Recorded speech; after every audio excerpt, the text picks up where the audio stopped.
an oil rig explosion in the Gulf of Mexico. Coast Guard rescue teams are searching for missing The rig that exploded on Tuesday has now sunk. Officials are now calling this a spill of national significance. A sheet of oil less than 2 miles Engineers from are shore. attempting what they call their best chance to stop the leak. The new cap on BP's troubled well is leaking. The worst environmental disaster America has ever faced.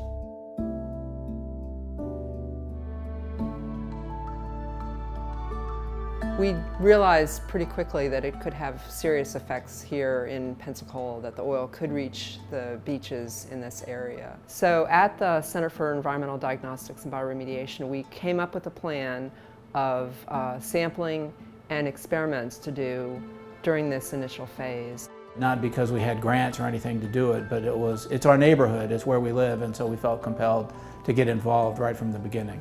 Because at that time, the state of Florida had not yet implemented a rigorous water quality sampling program. It provided some very important baseline information. And to be honest, we thought we dodged a bullet. We thought if we haven't seen oil, we thought we were going to be okay.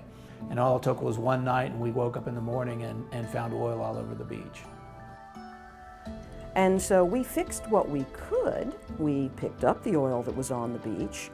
It didn't really harm our infrastructure in any other way, yet it might as well have for the amounts of people that stayed away. All of a sudden, the tourism traffic dries up, and you are back to where you were during the pits of the recession. And so it wasn't until that spending kicked in, really, that Northwest Florida saw the economy begin to recover. And so here we are 7 years after the spill. The real estate market just last year and this year is on the road to a full recovery.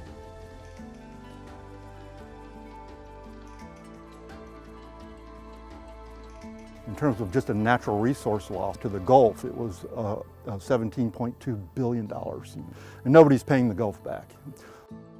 We have calculated that the program will have helped to support the creation or retention of north of 28,000 jobs across the region.